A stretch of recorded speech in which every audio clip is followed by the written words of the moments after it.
everybody, and welcome to the Business Essentials podcast. I'm your host, Veronica, and today we're going to be speaking with Agi Heale. She's a professional coach and author of Generation Panic. As the name suggests, she's going to be talking to us about anxiety. Generation Panic is all about her personal struggles with anxiety and the tips, tricks, tools, and strategies that she has learned along the way. Stay tuned. Tony Robbins once said, "No matter how many mistakes you make or how slow you progress, you are still way ahead of everyone who isn't trying." This is the Biz Essentials. You want to grow, get ahead, keep the spark. Here you'll get valuable insights and empowerment to grow personally and professionally. Isn't it about time you turn your dreams into successful passion projects? Learn how to be productive, be successful, be joyful, and more importantly, be yourself.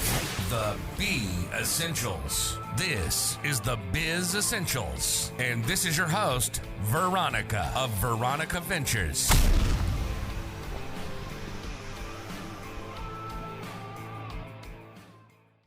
So why don't we get started with you telling us a little bit about yourself and what it is that you do? To rewind slightly, I was born in the States, grew up in Hong Kong, studied in the UK, and then worked in London for a bit and now based in Singapore. I now have a business that focuses on executive and leadership coaching. The kind of super high achievers, perhaps maybe they just want to get to the next level, or when they get there, they think, uh-oh, and they look around, or, they have those kind of wobbles that essentially they don't want people to see. And I support them through that, basically making people feel super confident, very resilient, ready to tackle anything. And if they do get knocked off, get them back to it as quickly as they possibly can. I would assume that people who are that high functioning, do they have trouble kind of admitting that they have anxiety and that they need a coach? Is that something that you struggle with? Yes, there's almost kind of three types of inroads to coaching with me. One is a corporate, as in their manager has put them forward for it, or someone comes to me when they're having serious wobbles and they might be struggling with anxiety or imposter syndrome or feeling on the back foot in some way. Or the third type of client that usually comes is someone they're already good, they're already operating at an optimal level, but they're ambitious. They want to keep succeeding, keep doing better, learn. They might have had a coach before and see the benefit of having that kind of non-judgmental sounding board. Yeah, those are usually the kind of three main inroads. I imagine each of those would present their own challenges, right? Yes and no. Ultimately, at the end of the day, we're all just human beings. Everyone's just trying to get by and do their best. Although things might be disguised in different ways. Someone might come and say, I want to improve my executive presence, or I want to have more confidence when I'm presenting in meetings, or dealing with conflict, or managing my team better, whatever it might be. Ultimately, when you really strip it back, it's just people wanting to feel better about themselves and be doing good by their books. When I talk to new clients in particular, I always emphasize I'm not practical per se. It's really around like your mindset and how good you're feeling in you, and that's what we work on, because ultimately the more like solid, grounded, confident you are, like you can do anything. Those feelings, like when you're feeling really good about yourself, you're like, oh my god, I could climb to the top of Everest. For me, one of the best questions that I love asking is when we've done some stuff and like, what's possible now? And they just go like anything, and I'm like, we've hit the money. That's kind of what it's all about for me. That sounds like a very fulfilling job. It's really fulfilling, and I feel so lucky that I found it and have been able to make a career out of it. It's a real privilege. You're privy to people's thoughts and feelings, and sometimes things that they haven't even discussed out loud with their friends or their spouse, let alone themselves. It might be the first time that it's even coming to the surface. And so I really do have the honor of having front row seats to those conversations and the transformation. It's very cool. I mean, I love it. I still love it. Like a new client comes to me and I'm like, this is just so cool. I don't know, maybe I've just drunk the Kool-Aid too much. No, actually, this is something that I've recently learned myself. I started looking at the successful people around me and realized that they all had coaches. And I'm like, maybe there's something to this. Having a coach has been phenomenal, because sometimes you think you might know what's best, or you think you know how your brain is actually working, and then someone points it out and you're like, oh, I didn't realize I was doing that. It's so interesting, isn't it? Because you don't have an awareness of your blind spots or things that you do very naturally. Our beliefs run our everyday. So if you don't understand what they are or where they come from, you're going to be reacting or having experiences based on things that you might not even be in control of. Our brains are so cool. They're neuroplastic, which I like to almost just, I'm not a scientist whatsoever, but they're basically like Play-Doh. They can mold and create new neural pathways. And so if you want to change something, if something's not working for you, like the way that you're doing something, or you see someone else doing something, you're like, I want some of that. If there's enough of a kicker, you want it enough, you can change things. Like, you genuinely have that power. That's the beauty of it, that the role of the coach is ultimately to give them the how-tos to make that change. What I didn't realize until I started working with a coach was that, yes, I know what I need to do, but I, like you said, I'm not aware of the back processes, the back programs that are running the show that prevent me from doing the things that I know I should do. I mean, I'm so biased, but I don't know why anyone wouldn't have a coach. And it's true, because I think in addition to what you had said about the neuroplasticity, our brains have a way of conforming to the status quo, even if that's bad. So it doesn't necessarily accept change always, because it wants to go back to what it feels comfortable with. Like, this is what we always do. And so having someone help you through that, I think, is essential. I was excited when you wanted to appear on my podcast, because I saw that you are specifically geared towards helping people with anxiety. Is that true? Yes, I think anxiety crops up everywhere, and without realizing it, it feels like an undercurrent, particularly for high achievers. So regardless of how someone describes it, they might say, like, I feel very stressed, or things feel very overwhelming, or it's like a jumbled ball of string and I can't untie it, whatever it might be. Anxiety really seems to be like the glue that often holds some of these coaching clients together, even if they maybe don't realize that, or they don't coin it as that. And what's great is that I essentially coach myself. Where I was 8 years ago is that I was that high achiever and had many things on paper, but I was really struggling and I didn't know where to turn. And I wish I'd had a coach. I wish I'd had that support that can be so transformational to make sure that it didn't become as debilitating as it did for me. Is that what led you to writing Generation Panic? Yeah, so to rewind slightly, when I first came out of university, I started in financial services and recruitment. And there were lots of pros to it, lots of things that suited my personality. But I ultimately got to this point where I was on this very fast hamster wheel. I, on paper, had many things that I thought were going to make me happy. I thought that I wanted. I was a director. I was managing 3 teams. I was a top biller. I was earning great money. I was engaged to be married. All of these things, like, check, tick, tick, tick, tick. Yeah, check. Look at me. I'm like totally flying. I'm totally flying until I like hit a brick wall at very high speeds. And that's what happens. I missed all the signals that led me to the point that I had a panic attack out of the blue.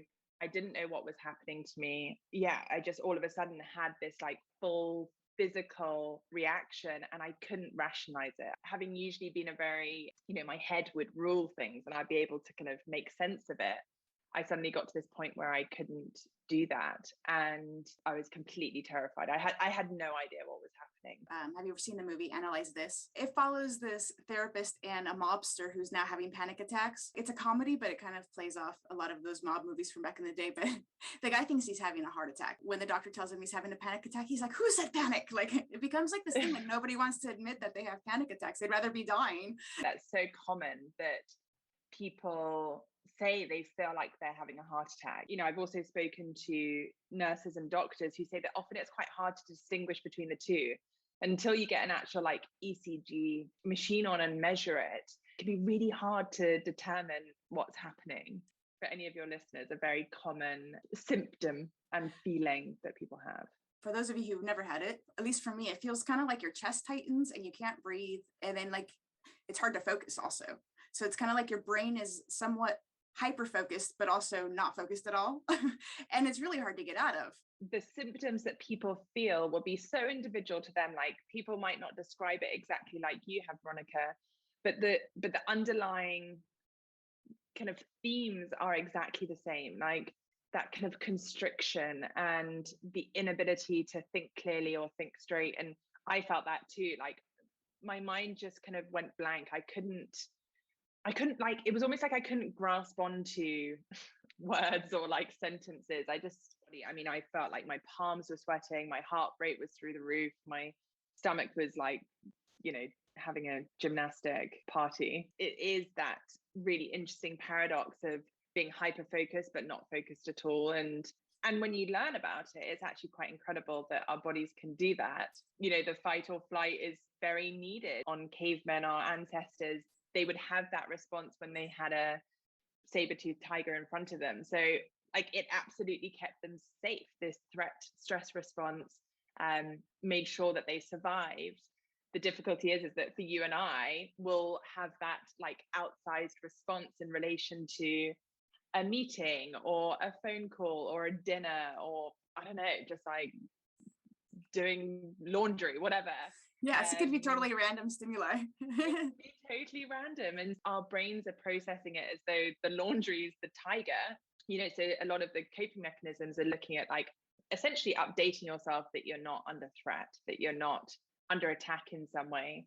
It's basically trying to retrain your brain, right, to not respond that way. At least the way it was described to me from my therapist, or the way I do it, is that I don't listen to my body or my emotions all the time until like finally they go like wah!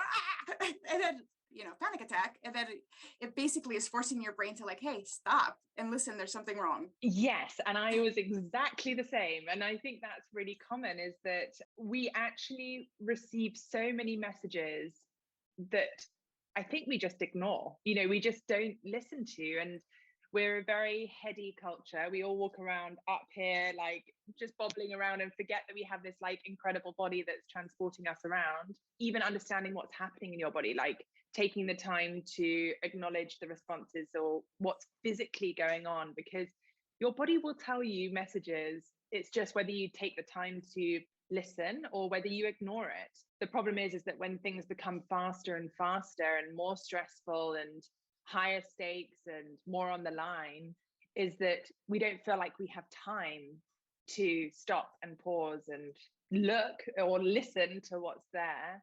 And so we miss so much of that. And then that's where, it ultimately backfires. So just one more point. You talked about earlier that they've become the new normal. And I think that's a really important point, that, we can set the temperature, and same with our brains, the aircon unit will look to maintain that temperature at all possible costs. If it drops to 23, it's like, oh, we need to make this hotter. We need to get back to the 26. Or if it obviously goes the other way, it does the same.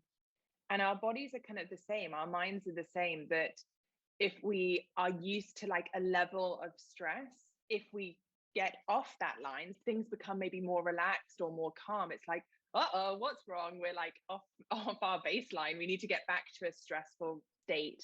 And that's why like busy people maintain that busyness. Yeah, so much of this is understanding your baseline, trying to change it, understanding the triggers, listening to your body. As cheesy as it sounds, or as kind of bizarre as it sounds, actually trying to create a dialogue with your body and like, hey, you tell me what's going on. It will talk back to you. Like it will tell you exactly what is going on. And I think we keep ourselves so busy just because we think that that's what we're supposed to do, and it keeps our mind busy, so we don't necessarily focus on the things that might be causing the panic. But also, I think, at least for me, it's a lot like I should be able to do this. Like I do this all the time. So even when I like maybe my heart or my brain or my body are telling me like, hey, you need to slow down, you're getting stressed out, I'd be like, well, I can do this. Like, shut up. Yeah. Keep going.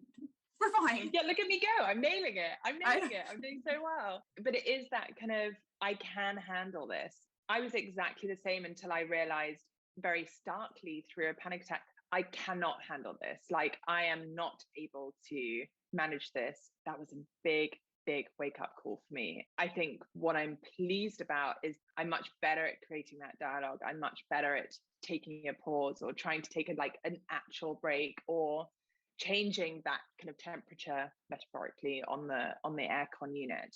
Because ultimately, if I get into that state again, I mean, it's not doing anyone any favors. So what do I need to put in place now on like a self-care level that will essentially protect me from getting to that state, even if in a moment it just feels so exciting or so important, or I can handle it, to like be able to step back and be like, is this really serving me as well as I'd hoped? from what you had said with creating that dialogue between, yourself and your body, or your brain and your body, I think a lot of that, I had to learn how to change that dialogue, because before the dialogue was like, shut up, we're fine, like, go away, I'm busy. And now it's more like, okay, we're okay. Like, we're just, like you said, doing laundry, everything's fine. And so it becomes more of a, like, I don't want to say nurturing, but kind of nurturing what it is that's making you worried, because there's something in there that's causing the panic. It doesn't just come out of nowhere. You just might not be completely aware of it. Yes, there's a wonderful poem by Rumi called The Guest House, and it talks about how your body's a guest house and it has all these different emotions that will come and stay. And so often you don't welcome the ones that you've kind of like judged to be negative or like not serving you in some way, like the fear or the sorrow or the guilt or the shame or whatever it is that comes in, they all have a purpose. There's a reason why they're there. And when we don't allow them to have a voice, or like we don't connect with them in some way, it's only just going to backfire later. In the poem, he talks about opening your doors and welcoming all these emotions into your guest house, even the ones that are maybe on the surface but won't serve you. They're clearing the way for a different emotion, or they're making space for the next one, or they're going to teach us something. And yeah, that's something that I've definitely tried to embrace. What came to mind right when you were talking was the movie Inside Out. Have you seen that movie? Oh, it's like one of my favorites. For all your listeners, I highly recommend you watch it, even if you don't have kids. It's like essential viewing. For those of you who haven't seen it, it's basically this girl who's going through all of these changes in her life, and she feels very disconnected, and she starts feeling sad, but she doesn't want to feel sad. So you actually see the emotions playing out in her head as different characters. I know this sounds weird, but it's really awesome. And so Joy is constantly trying to shove sadness away and keep her away from everybody and everything, like keep her in this little box. And obviously that doesn't work. So it's very cathartic. Yes. And what I love about Inside Out is that it's also in some respects quite a good way to explain my coaching, is that when I coach with someone, we create those characters in our minds. We create a board of directors or a crew. So then therefore, if they're in a moment they need to slow things down and be more peaceful or acknowledge something, that is like a character that they have that they can call upon. Or if they need to be their best self, that's a different character. If they want to be more assertive, that's a different character, and so that you create this group of crew members, these characters that you can then like pick and choose. Okay, in this moment, I actually need to be able to slow down and listen to my body, or I need to speed up and I need to be faster. But then the control is with the person, because then you can say, hey, I need to call upon joy, or I need to call upon this wisdom, or whatever it might be. Yeah. So Inside Out kind of in some ways is essentially what my coaching is. It's like creating these characters. That's awesome. So while we're touching kind of on what you do, we've talked about some techniques already, but you've written a book called Generation Panic. How was that brought about? What led you to reading or writing that book? When I was really struggling with panic attacks, my anxiety was at an all-time high. And essentially, I didn't know what was happening to me. I didn't even have these words. It just wasn't in my vocab. You mentioned earlier, do these people even want to acknowledge that they are struggling? And that's exactly where I was. I was so like stubbornly intent on keeping up appearances and making sure that I was still performing at the optimal level. So during that time, I searched high and low to find something, anything that was going to make me feel better. I just kept on searching. A lot of the feedback that I got was the same, like try out meditation or do some mindfulness. I used to sit there and be like, I just don't get it. Like, I can't sit still. I can't concentrate. I just don't have the capacity for this whatsoever. And then I also felt bad because I was like, oh my gosh, everyone else gets it, but I'm not getting it. And also some of the things that I was reading, they were 350 pages on one technique. And if I didn't resonate with that, I was like, well, I've got it all wrong, or I don't get it. Like, I just didn't have the capacity to take on like long sweeping chapters and articles. I wrote Generation Panic for myself. It was an accumulation of all the tips and techniques that I had tried that had worked, mixed with all of my coach training in one place, so that I had something that I could dip in and out of whenever I was feeling on the back foot or struggling in some way. If you take that about meditation and mindfulness, that is just one chapter out of the 47. There are like 46 other chapters with like multiple techniques. So it's not, okay, you know, you only have this one route to go down. It's like you have 47 different chapters, within them different like tidbits and ideas and things to try out. So you get to decide, you know, this situation this week is going to be different from a week, a month, a year from now.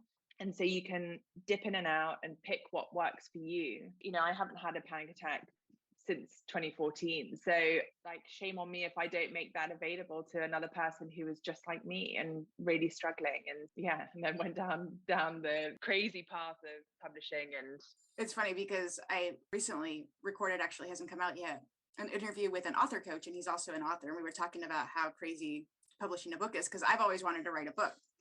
And so he's like going through all of the things that you have to do. Like, he's like, I thought you just wrote the book and then you were done. And apparently that's not so. Oh my gosh, that is not so whatsoever. I was exactly the same. I was like, okay, publication date, job is done, open the champagne, like I can sit back.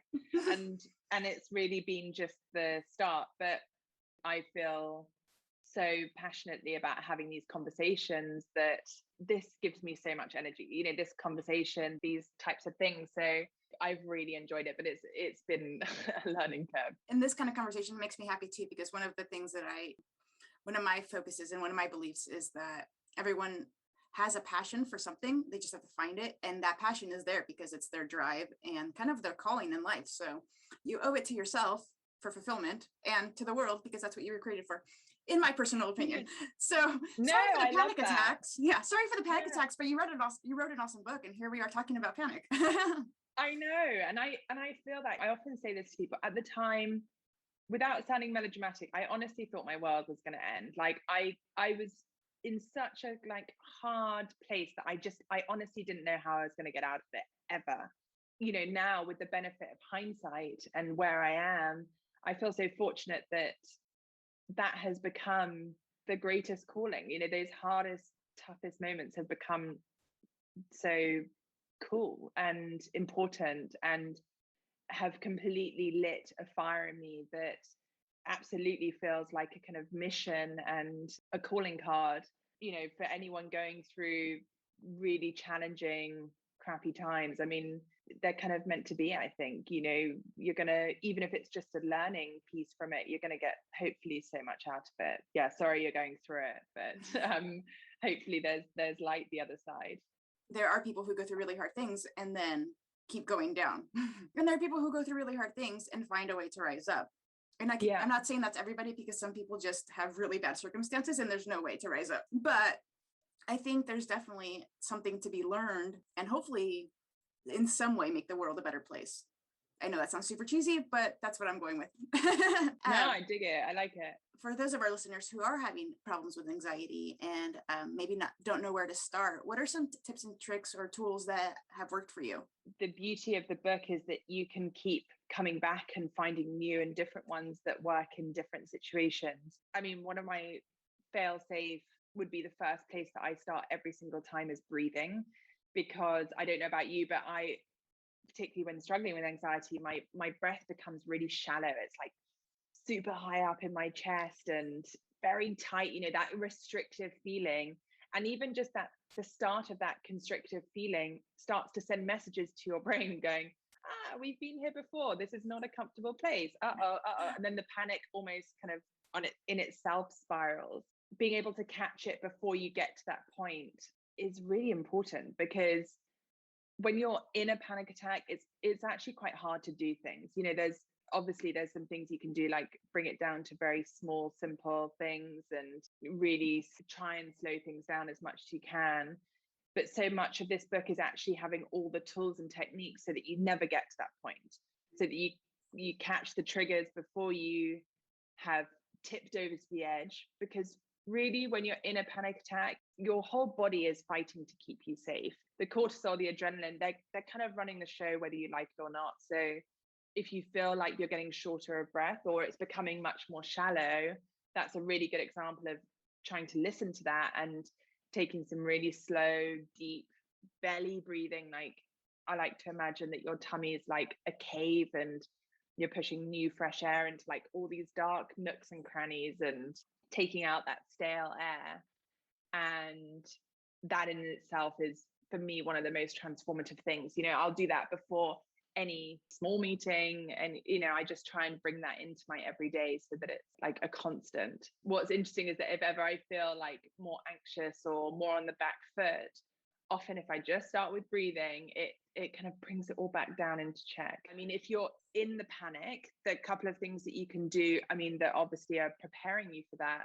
One of the things that I love and I had was I wrote out these cue cards so that I had them in my bag, and when I was in the panic attack, I could read through them, and people will write different things of what resonates with them. But for me, some of the things on there were like, you're okay, this will pass, like you can handle this, take another deep breath, what can you see around you, what colors can like really slowing things down. And for me, having those physical reminders was really helpful because I couldn't think clearly. So as long as I could access that, it then slowed me down. And I was like, you're going to be all right. And in that moment, when you feel like it's not going to be all right, knowing that, and knowing that you've written it at a time when you are more able to think clearly, for me anyway, it had a profound impact.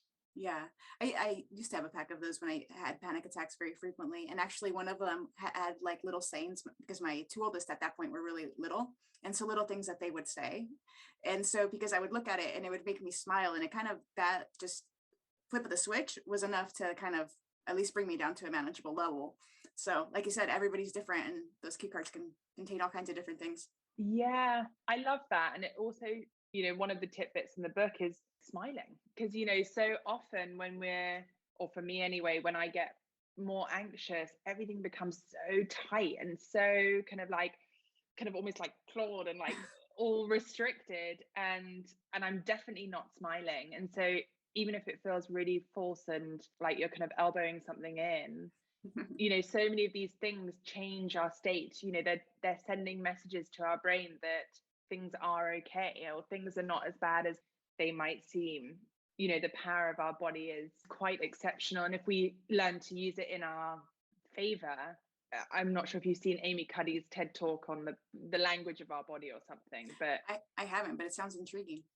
Yeah, and she talks about, if you embody and stand in a pose that's taking up space and being big and strong and confident, or you stand like a superwoman, it automatically starts sending a different message to your brain. If you can try and drop them, it just has such a profound impact. That's really amazing. I'm going to have to go back and check that out.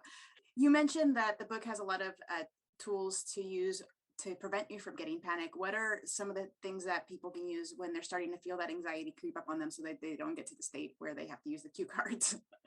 Yeah, exactly.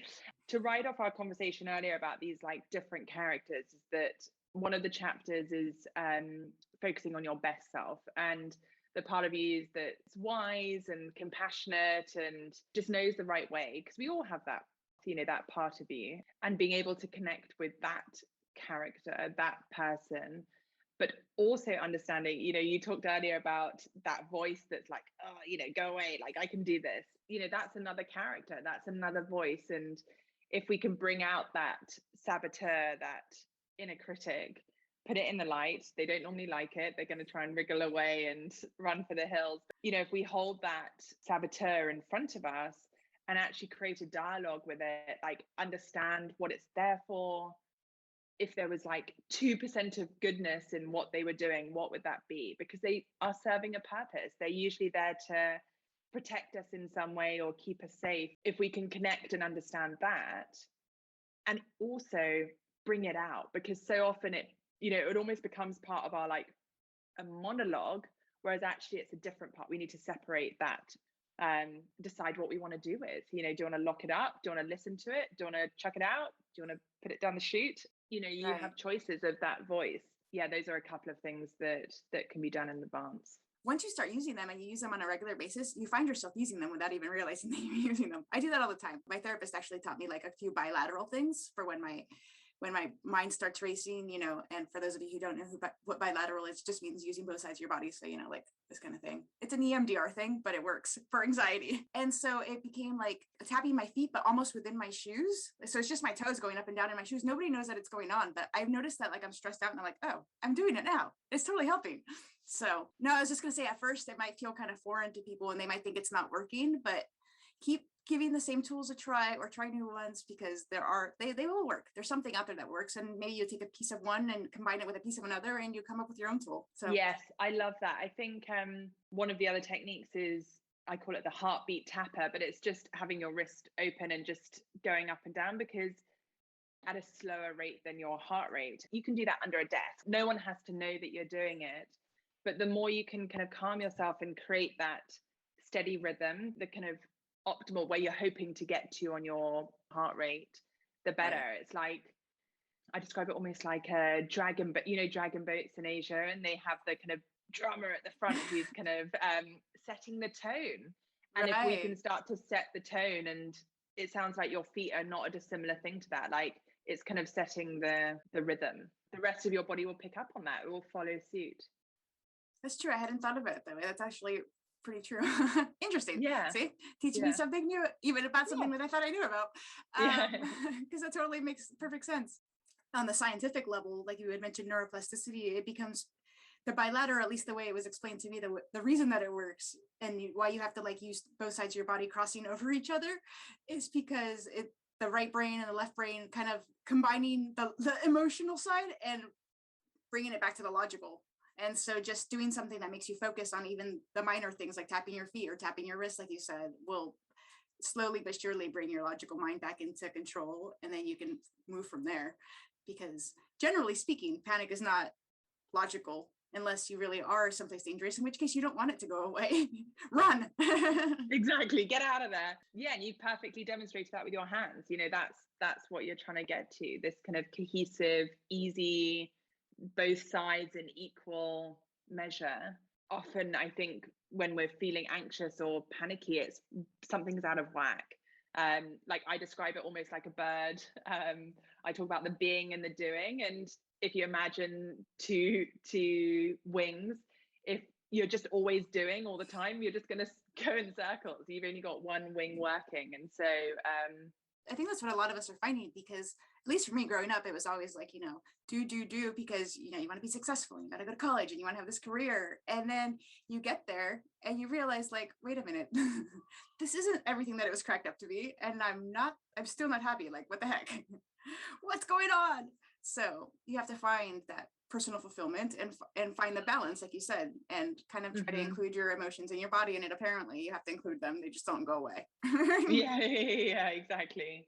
That was definitely where I found myself. Like I was such a good doer. And to be honest, I still have to keep myself in check because doing comes very easily to me. And I'm exceptional at it. So it can be very hard for me to encourage or allow the being side to be a big part of it. But again, that's kind of the knowledge is power. Like I know that when I was just doing, that's when it got me into hot water. That's when it got me into a really tricky place. So just even having that experience and knowing where certain traits will lead you can be quite interesting. And it's just, like you said, it's all about the individual too, because everyone will have a different sense of what their balance is. But as long as you find that balance, that's all that really is important. Within yourself and within your family or community or whatever it is that you have, that's where the happiness comes. But actually I should say that's where the joy comes, because happy and joy are two different things.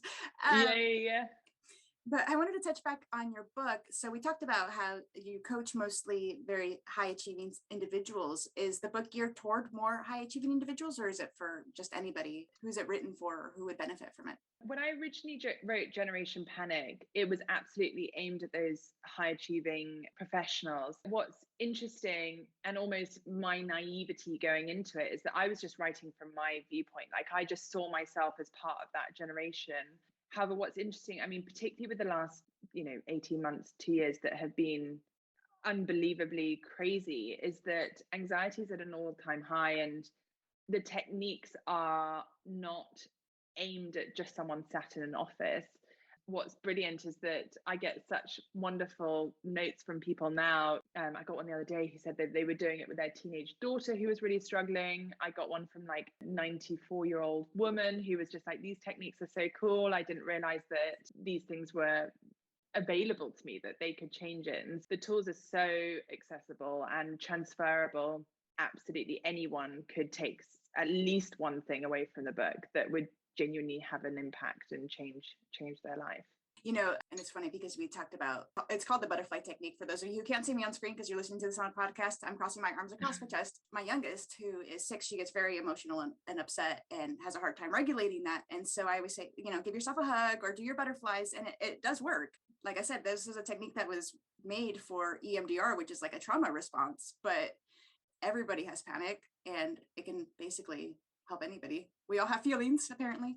Right now during the pandemic, and even now with the whole Delta variant, like things are very stressful. And so that's not likely to change anytime soon. Definitely, you know, anywhere you could pick up the tools and tricks and strategies to help that anxiety, whether it be for you or your kids or your spouse or your coworkers because they're annoying you, like it's definitely helpful. And where can our listeners find you or pick up a copy of your book? So many places: Amazon, Book Depository, Barnes and Noble, Waterstones. I've also recorded an audiobook, so you can have my dulcet tones in your ear as you're strutting around a park or something. Your wonderful British accents. Yeah, exactly. Poor you. No, I love it. See, for Americans, it's like, oh, British. Well, it's the same the other way around. Really? Yeah, and connect with me. I'd love to hear from you. I'm on LinkedIn. Check out the website generationpanic.com or Instagram. I'd love hearing from people. I love hearing what techniques really work for them, and please reach out. Absolutely. I'll put all your social links in the show notes. I can't wait to pick up a copy of your book and see what else I can learn because, you know me, I'm all about the learning. I'll share some of those with you guys when I'm like, But thank you so much for joining me today, Agi. And I really appreciate it. I know that you're on the other side of the world, so totally different time zones. I'm glad we could find a time to meet up. Ditto. Well, thanks for being so flexible. And yeah, it was great to talk to you. Wow. I'm so glad that Agi joined us today. Even though I thought I knew everything there was to know about managing anxiety, because, you know, been there, I always learn something new. So that's fantastic. Thanks for joining me today. And if you have a question, don't forget to submit it at thebizessentials.com. You've been listening to the Biz Essentials. Thanks for listening to the show. We hope you've gotten some useful and practical information, learning how to be productive, be successful, be joyful, and more importantly, be yourself, and turning your dreams into successful passion projects. By listening to this show, you've already set into motion the most important part, starting. So it's important to catch the next episode. Make sure to like, rate, and review the show. In the meantime, hook up with us on social media at Veronica Ventures and at the Biz Essentials. Till next time, this is the Biz Essentials.